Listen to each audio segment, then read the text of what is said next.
Моему каналу уже более 10 лет, и как вы могли заметить, связан он с виртуальными автосимуляторами, играть в которые и получать от них больше удовольствия необходимо именно с игровыми рулями, специальными для компьютеров.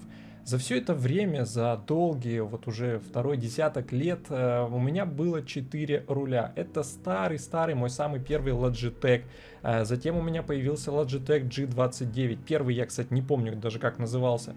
Потом у меня был и остается до настоящего времени Trustmaster T248. И последний из рулей, который я пробовал, это PXN V10. Сегодня мы посмотрим на последователя PXN V10. Не побоюсь этого слова, самый дорогой руль, который у меня когда-либо был, абсолютно новый PXN V12 Lite.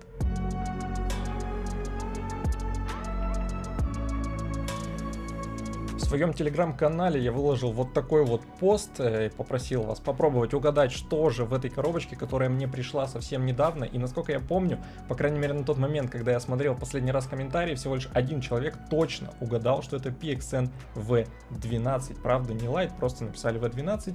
То, что сейчас находится на столе, 4 замечательные коробки, они весят в общем около 20 килограмм. Это все очень массивно, это все очень тяжелое, и это Direct Drive руль PXN V12. Я просто не знаю.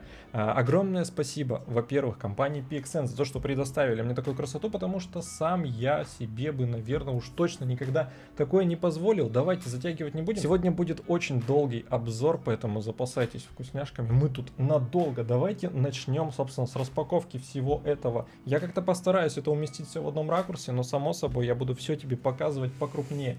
Сначала у нас, кстати, ребятушки, первое и самое важное, все ссылки, где вы сможете подробнее ознакомиться, посмотреть, возможно, даже кто-то захочет заказать, все это в описании, там огромный список ссылок, поэтому уж точно ты найдешь то, что тебе будет нужно. Самая маленькая коробочка, в которой находится крепление. Я думаю, что мы не будем с вами тут особо сейчас углубляться в это, но тут металлическое крепление, которое необходимо для того, чтобы зафиксировать его на столе и уже к нему, так сказать, прикреплять базу и все остальное. Так, аккуратненько я это уберу, надеюсь, оно никуда не свалится.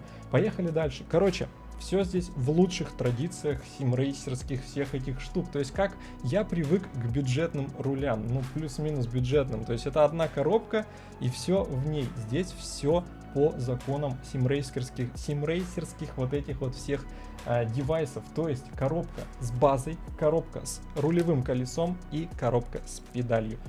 С педалью, ага, с одной, с педалями. То есть, насколько вы знаете, давайте мы пока начнем. Вот это, кстати, база, и это самое тяжелое, что здесь есть, потому что это просто кусок металла. Видно, да, вам, наверное, здесь видно. Сюда я сейчас поставлю, и будем мы на все это дело смотреть. Я думаю, что вы знаете, что все вот эти симрейсерские штуки, все вот эти модные гаджеты и девайсы, они все продаются отдельно. То есть, да, ты отдельно должен купить базу, отдельно руль, отдельно педали. Есть, конечно, какие-то бандлы, то есть это наборы, но все оно в основном продается отдельно. Отдать должное надо за упаковку. Все здесь очень круто, все здесь очень доставлено было, все просто шикарно, прям до двери, прям курьером, все упаковано замечательно, ничего не помялось, ничего не разбилось. Да, углы замяты, да, там есть какие-то небольшие, короче, порванные моменты в коробках, но на содержимое этих коробок оно никак не повлияло. В коробке с базой находится документация какая-то, само собой. Дальше поехали. Провод питания. Такой провод у тебя есть по-любому у блока питания в этом самом в компьютере. Такой провод на всяких там, ну, короче, это обычный провод питания короче, я в этом не разбираюсь, но такой провод, мне кажется, у каждого есть. Поехали дальше. Здесь также находится блок питания. Он, ну, не сказать, чтобы прям это турбина, как у Trustmaster, да, огромная, тяжеленная, достаточно компактный, достаточно красивый блок питания. Тут, в принципе, ну, особо ничего интересного. Поехали дальше. Дальше есть какой-то кабель. Давайте сразу все будем открывать и смотреть. Я буду шелестеть, да, сегодня у меня микрофон вот прямо вот здесь находится. Я буду шелестеть, рвать все это безумно так вот. Рвать все это безумно неаккуратно, но да ладно. Есть кабель микро USB раз, есть кабель непосредственно USB какой-то там 2. У меня раньше через такой микрофон подключался, и кабель USB Type-C, Type-A. А для чего это все нужно, мы обязательно с вами посмотрим чуть позже. Потом, поехали. Тут есть еще маленький такой пакетик. В нем находится шестигранник и 6 болтов. Я так понимаю, для того, чтобы непосредственно прикрепить это все дело к той платформе, на которую мы... коробочку, от которой мы отложили совсем недавно. Далее здесь есть Racing Wheel Connector. То есть это коннектор для подключения этого руля к PlayStation 5. Я обращу твое внимание, что он, сейчас немножко отвернусь, потому что у меня здесь написано, этот руль совместим с компьютером, само собой, Xbox One, Xbox Series X и S, PlayStation 4 и PlayStation 5. Так вот, чтобы подключить его к Sony PlayStation 4 или 5, нужен вот такой вот Bluetooth коннектор. Прикольно, прикольно. Все свое, все здесь отдельно. То есть не положили какой-то, знаешь, другой коннектор непонятный. Все сделали сами. Так, дальше у нас здесь есть такая штука какая-то непонятная. Откуда она взялась вообще. Я не знаю, как я сейчас это сделаю, но мне придется достать эту базу. Ребятушки, она... Во-первых, оно здесь все настолько плотно упаковано. Ну, то есть прям вообще иголочку не воткнешь. И во-вторых, вот. Это просто можно использовать как гантелю. Весит она, ну я не знаю, но по ощущениям она весит килограмм 5-6. Ну то есть это такой массивный, вот оно, все в стиле Direct Drive. То есть у Fanatec, у Moza, там еще кто-то, куча всяких разных производителей всех этих баз. И они все, в принципе, в одном дизайне. То есть вот такая вот малюсенькая, да. Несмотря на то, что она очень маленькая, но она очень технологически продвинутая и крутая штука. То есть это вот такая вот маленькая Direct Drive база. Я привык к рулям шестереночным, которые крутишь, и они жужжат, трещат. То есть там шестеренки внутри крутятся, запись идет, все хорошо. Здесь мы видим, то есть я сейчас вот кручу это основание, к которому прикрепляется руль. И это просто, ну, бесшумно, абсолютно без какого-либо скрежета, без звука, без трения. Все это крутится там на каких-то подшипниках. 6 ньютона-метров сила этой базы. Насколько я знаю, у Fanatec Direct Drive 1 или 2, не помню, сила базы 20 ньютона-метров. То есть, бляха-муха, она просто какая-то нереальная. Давай мы ее сюда поставим, очень тяжело. Здесь что-то еще есть, вроде бы здесь, да, вот так вот это все выглядит теперь пустое, ничего нету. А мы идем дальше и посмотрим на рулевое колесо. Забыл я тебе один момент очень важный показать. Это задняя панель и те разъемы, которые здесь находятся. Есть отверстие, которое непосредственно предназначено для вывода воздуха горячего. Здесь есть внутри какая-то продвинутая система контроля температуры, чтобы это все не перегревалось. Там вентиляторы, охлаждение, все дела. Разъем для шифтера, для педалей, для геймпада, для подключения к компьютеру. Разъем для подключения к сети и еще какой-то разъем стоп. Непонятно для чего, но это, может быть, мы узнаем дальше. И кнопка включения-выключения. Я еще раз напомню, что все, на что мы сегодня смотрим, это бандл PXN V12 Lite. Есть просто V12. Там, насколько я знаю, такая же база, но там идет шифтер и педали. Такие же педали, как в PXN V10. Вот там вот сможешь обзор мой же посмотреть на этот руль. И в комплекте PXN V12, просто V12 без Lite, идут именно такие же педали, какие-то там их крутые педали продвинутые. И коробочка передач, которая все вот это вот сюда вот подключается. Поехали дальше. И теперь у нас на очереди самая легкая коробка. Это отдельная коробка для рулевого колеса. В модели V12, просто V12 Lite, идет немножко другое рулевое колесо. Но тут, знаете что, самое главное для меня, наконец-то, это, насколько я помню, 30 или даже 30 с небольшим сантиметров. Наконец-то. То есть мне, честно говоря, было никогда непонятно, всегда непонятно, почему вот эти все супер игровые рули там, да, они маленькие. Ну реально маленькие. Какие-то детские, какие-то игрушечные. Здесь, наконец, уже съемное рулевое колесо и большего диаметра, то есть достаточно, не такой, конечно, как в машине, но плюс-минус уже, да, уже как бы размер посерьезнее. Документация, само собой, раз, какой-то там магнитик на наклейке, шестигранник 2, и тут такая картина интересная, то есть видишь ты или нет, но я тебе покрупнее покажу, конечно же. Давай еще, кстати, посмотрим сначала провод. Провод, знаешь, для чего он здесь есть? А все потому, что на руле, заранее тебе сейчас покажу, на руле, забежим немножко вперед, есть разъем Type-C USB для подключения этого руля, рулевого колеса именно напрямую к компьютеру и его обновления. То есть обновление идет не через базу, а прямо через рулевое колесо. Еще раз я хочу поблагодарить, похвалить это все дело за упаковку, потому что здесь в отдельном мешочке, очень приятном таком бархатном мешочке располагается рулевое колесо. Вот оно вот так вот выглядит сзади. Давай снимем, блин, вот мелочь, серьезно, а капец как приятно. То есть вот, пожалуйста, тебе мешочек, можешь в нем теперь носить все что угодно. Рулевое колесо, пожалуйста, вот как-то вот так вот тебе на свет, чтобы понятнее было. Эко-кожа, это раз. Строчка, все очень приятно, все очень качественно, металлические всякие элементы, очень информативные кнопочки. Здесь крутилочки, переключений всяких разных модных этих, знаешь, там в F1 в гонках, контроль топлива туда-сюда, короче, трекшн, не трекшн, двойные, как у PXN, везде подрулевые лепестки. Во-первых, эти магнитные первые, а вторые, они, ну, такие пружинные, то есть там, да, сцепление, не сцепление на руках, все это круто.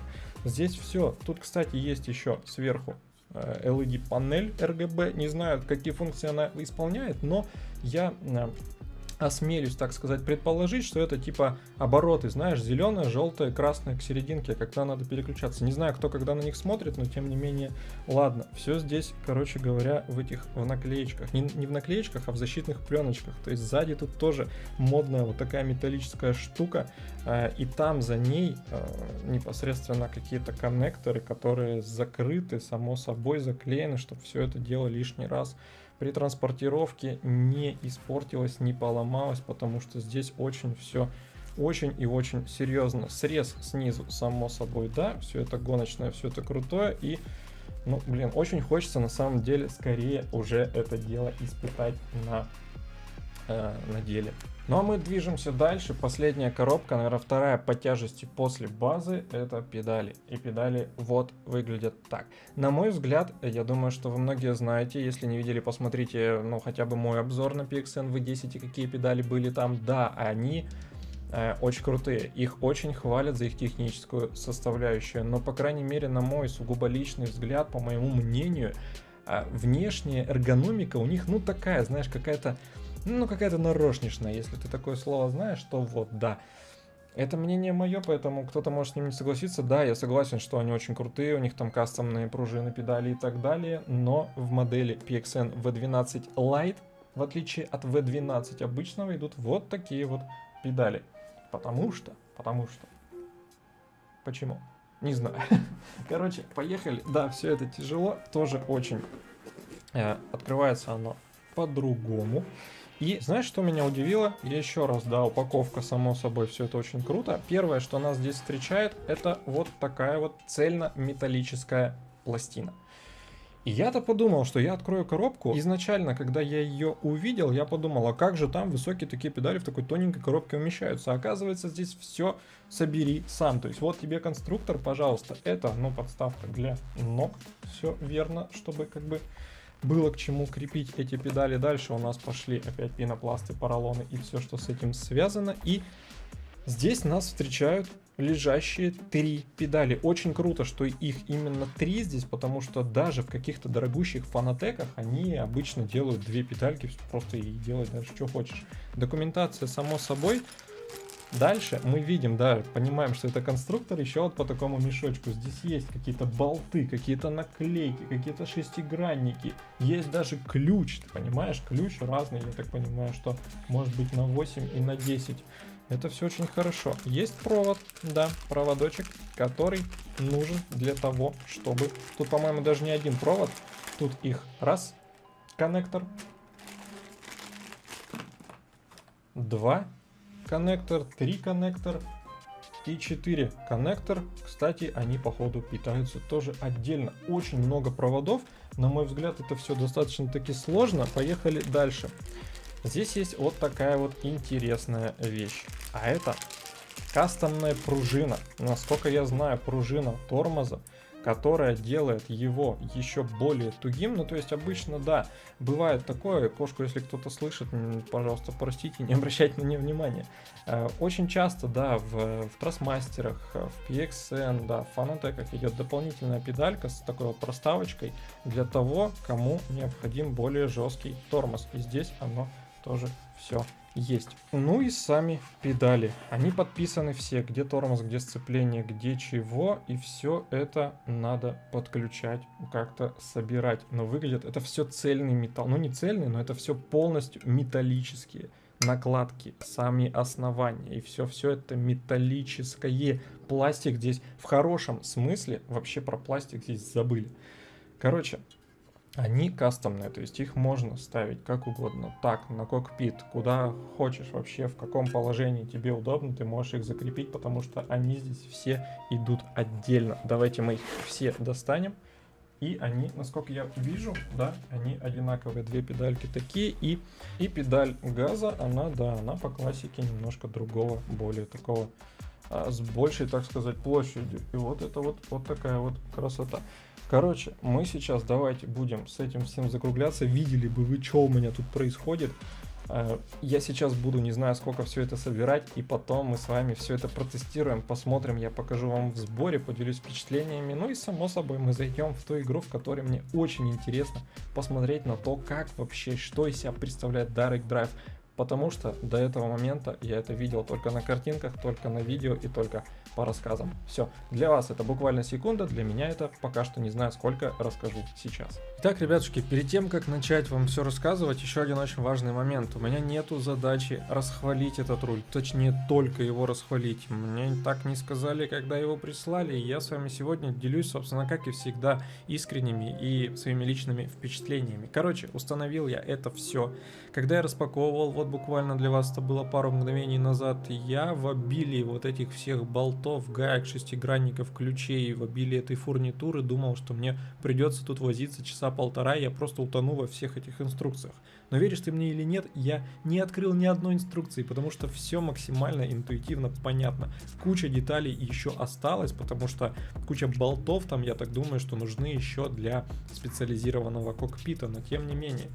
Основу установил, базу установил, все это в лучших традициях PXN регулируется по высоте, то есть если горизонтально тебе неудобно, можешь его немножко задрать. Педали, кстати, вот да, педали в сборе выглядят сейчас именно так, все очень эргономично, все очень минималистично, сами педали цельно, ну точнее полностью состоят из металла, то есть там вообще ни одной пластиковой деталечки нету, все накладки, все основания, все из металла. Короче, вот смотри, в руках у меня руль. Здесь у меня база.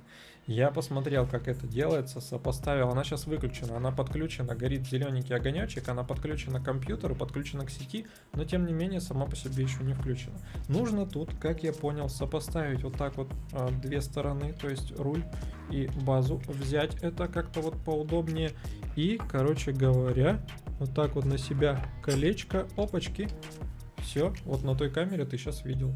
Руль подключился, то есть он сконнектился с базой, он дал понять то, что ну что-то здесь не так, заиграла вот эта вот загорелась красная индикация о том, что типа все подключено, но что-то не так, чего-то не хватает. И короче, ребятушки, ну ты посмотри, просто микрофон сейчас находится очень близко. Ты слышишь что-нибудь? Я вообще ничего не слышу. Это абсолютно бесшумный механизм. То есть, насколько я знаю, Direct Drive это не ремни, это не шестеренки, это именно какие-то магнитные вот эти вот штуки, которые абсолютно не издают, в отличие от всех предыдущих моих рулей, потому что если бы я сделал вот так на Тросмастере, ну, во-первых, он бы так не крутился, потому что у него жесткое стоит ограничение, здесь же его, в принципе, в таком состоянии нету. А во-вторых, он бы издавал кучу вообще просто нереальных каких-то звуков, скрежета и прочего звука, с которым отрабатывают шестеренки. Здесь же его абсолютно нету. И смотри, давай мы его включим нажатием одной кнопочки. Все, он сейчас откалибруется, он не должен, в принципе, делать полностью до отсечки обороты в одну сторону и в другую. Кстати, первое, что я услышал... А, вот, все, поехал. Угу. Сейчас он до центра дойдет, вот так вот аккуратненько, и все. Первое, что я услышал, когда базу включил, это то, как по-настоящему заработала там система охлаждения. Да, насколько я знаю, в Logitech, в Trustmaster есть там какие-то вот такие вот малюсенькие вентиляторы, но их никогда не слышно. В принципе, когда база нагревается, да, они там как-то должны работать, но это не ощущается. Здесь же все это начало шуметь как системный блок, потому что реально вот отсюда, с этого отверстия пошел сейчас холодный воздух, поскольку охлаждение работает, воздух выводится холодный, так как руль, ну, не работает, по сути, без напряжения, то есть там нечему нагреваться.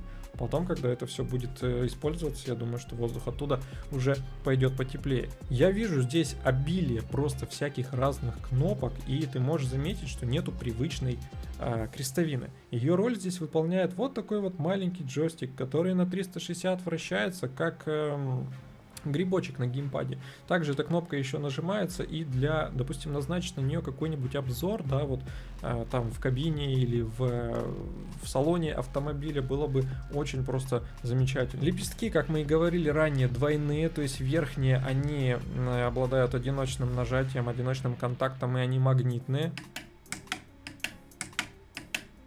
Все ты прекрасно слышишь. Если их использовать как поворотники в Евротраке, то аккуратненько вот так вот будет не так резать уши.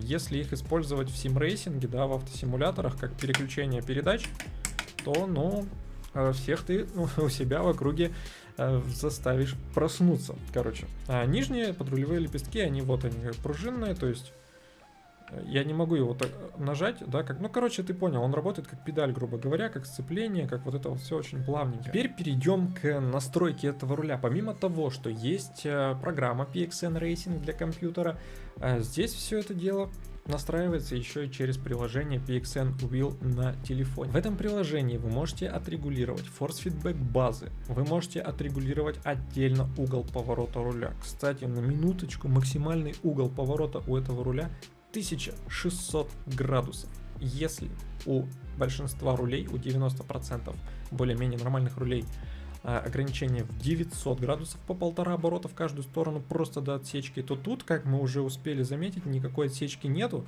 и 600 градусов. 2,5 оборота в каждую сторону. Это, насколько я знаю, как в настоящих грузовиках, как в настоящих автобусах. Также в этом приложении можно и отрегулировать полностью и педали, педальный блок, там все 3 педали отдельно, и, по крайней мере, вот с этим рулем можно даже отрегулировать режим, настройку вот этой вот маленькой панели. Ну, я бы не сказал, что она маленькая, я имею в виду RGB подсветочку вот эту. Я бы не сказал, что она маленькая, в принципе, но достаточно таких внушительных объемов. Можно прямо ее посекционно настроить всеми цветами, какими только ты хочешь. Я так понимаю, что это для тех игр и для того использования, когда не подразумевается какая-то индикация, допустим, да, как в автосимуляторах, когда зеленая, красная, желтая, переключаешь передачу. Зеленая, красная, желтая, отсечка, переключаешь передачу. Вот. А теперь давайте переместимся, собственно, в наш любимый Евротрак, в ту игру, в которой вообще во всех моих последующих роликах, я, наверное, это еще скажу, но тем не менее, ничего, повторюсь, вы увидите этот ролик. Итак, мы находимся в игре, давайте сразу пройдем в настройки. Игра автоматически определяет, ну или не автоматически, но тем не менее в этом списке сразу же появляется прямо по названию PXN V12 Lite. И здесь, как обычно, тут вы уже все прекрасно без меня знаете, можно настроить. То есть вот у нас пошло отображение оси рулевого колеса. Здесь я уже заранее сделал педаль тормоза и газа, но я так думаю, что она сильно чувствительная какая-то, надо будет потом это все дело под себя подрегулировать, но тем не менее все настройки здесь автоматически доступны, и все вы здесь, помимо приложения на телефоне, помимо программы на компьютере, еще и в игре вы сможете все это сделать. Давайте заведемся. Пошло такое легкое покачивание, да, я не знаю, существует ли на самом деле такое, но в общем-то, блин, ребятушки, это максимально тихо. Я абсолютно ничего сейчас не слышу. То есть никаких звуков руль, кроме работающего вентилятора, он не издает. Никакого люфта. То есть вот оно все прям здесь целиком. Очень круто. Этот вот Quick Release, да, на самом деле всегда мечтал использовать это слово. Quick Release этот работает. Прям все просто замечательно. Давайте начнем вот с чего. Смотрите, сейчас руль в приложении настроен на 900 градусов. То есть смотри, он повторяется ровно так же, как и в игре. То есть вот синхронно все. Раз половинка, Возвращаемся на место, в другую сторону раз оборот, половинка, 900 градусов, все замечательно, к этому всему мы с вами уже привыкли. Теперь давай попробуем сделать это на 1600. Переходим в приложение, руль подключен, переходим в его настройки, эффективный угол, тут уже вот все 1600. Применение завершено, и теперь откладываем телефончик и смотрим. Смотри, руль в игре уже не успевает за рулем вот этим вот. Поскольку мы сделали 1,5 оборота, мы сделали 2 оборота и мы сделали еще половинку. И также и в обратную сторону, то есть 5 оборотов в общем. Вот он последний пошел. А нет, еще даже... Подожди. Он, короче, в один момент куда-то выпал, потому что игра, ну, я так понимаю, она вообще охренела от всего происходящего. Потому что я вот, ну, насколько вижу, да, в игре не предусмотрен такой угол поворота руля. То есть, да, там 90% рулей более-менее нормальных имеют 900 градусов. Там есть какие-то 1000 с чем-то, 1080, по-моему.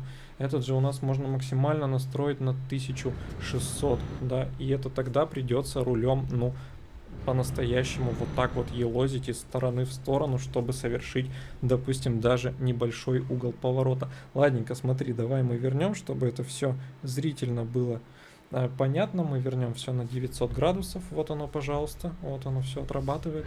И поехали. И, блин, как же это круто. Я отключил трафик в игре, потому что сейчас я буду вести себя как полный просто идиот. Вот так вот ездить. Ну, блин, какая же тишина, и как приятно на самом деле ощущать вот все те моменты, которые руль передает из игры через себя, собственно, в твои руки. Все, у меня уже язык заплетается, у меня эмоции сегодня просто зашкаливают, потому что такое ощущение, что каждый элемент подвески, все то, что на самом деле в реальности ты чувствуешь через руль, оно все вот здесь вот. Но главное, что никакого, короче, нету шума, никакого скрежета, никакого ощущения вот этих вот всех деталек, всего этого противного. Как же это круто. Очень много кнопок, на которые можно назначить все что угодно. Да, тут что-то базовое я уже назначил, плюс-минус, чтобы это все дело как-то более-менее смотрелось. Но тем не менее, смотри, я вот четко ощущаю, не было такого у меня раньше, возможно, просто те рули я неправильно настраивал, но, допустим, вот сейчас я держу руль, я чувствую, что он чуть-чуть вот так вот покачивается. Вот смотри, без рук, да. Вот и в игре ты видишь, и на камерах ты видишь. Я сейчас его беру, держу и начинаю стартовать. И он прям такой приятной вибрации все это передает. Она, знаешь, какая-то мягонькая. То есть, когда, смотри, на шестереночных рулях, да, с обратной связью ты настраивал, допустим, хотел какую-то жесткую обратную связь поставить, чтобы руль был тяжелый. Чем тяжелее он у тебя был, чем он сильнее сопротивлялся, тем он громче просто скрипел, гудел, орал, громыхал и все что угодно. Здесь же это абсолютно никак вообще не ощущается, по звуку я имею в виду. Можно руль настроить сверх каким-то там тяжелым, потому что 6 ньютон-метров у этой базы усилия, сделать его очень прям таким жестким, но тем не менее ты ничего не услышишь. И как бы да, вот сейчас база не сильно, она, ну, не сильно на пределе работает, и там такой прохладненький воздух, да, если, я так понимаю, там что-то прям исполнять на нем, такое конкретное, то будет очень и очень горячо там, но с системой охлаждения, насколько я знаю, все в порядке и все круто. В American Truck смысла идти нету, потому что там все то же самое, но в принципе, вот, ребятушки, вы прекрасно, я думаю, понимаете, что именно этот руль теперь будет у меня в каждом следующем ролике. И я вам еще очень много о нем чего расскажу. Возможно, того, что я забыл сегодня. Какие-то ощущения, само собой, после там некоторого времени его использования. Со всем этим я с вами буду делиться обязательно в следующих роликах с использованием данного руля. Ну а на сегодня у меня на этом все. Я очень надеюсь, что этот обзор кому-то помог, возможно, сделать выбор в пользу этого руля. Все ссылки находятся в описании. Надеюсь, вам понравилось. Подписывайтесь на канал, оставляйте комментарии, не болейте, будьте здоровы, берегите себя и близких. Всем удачи, всем пока.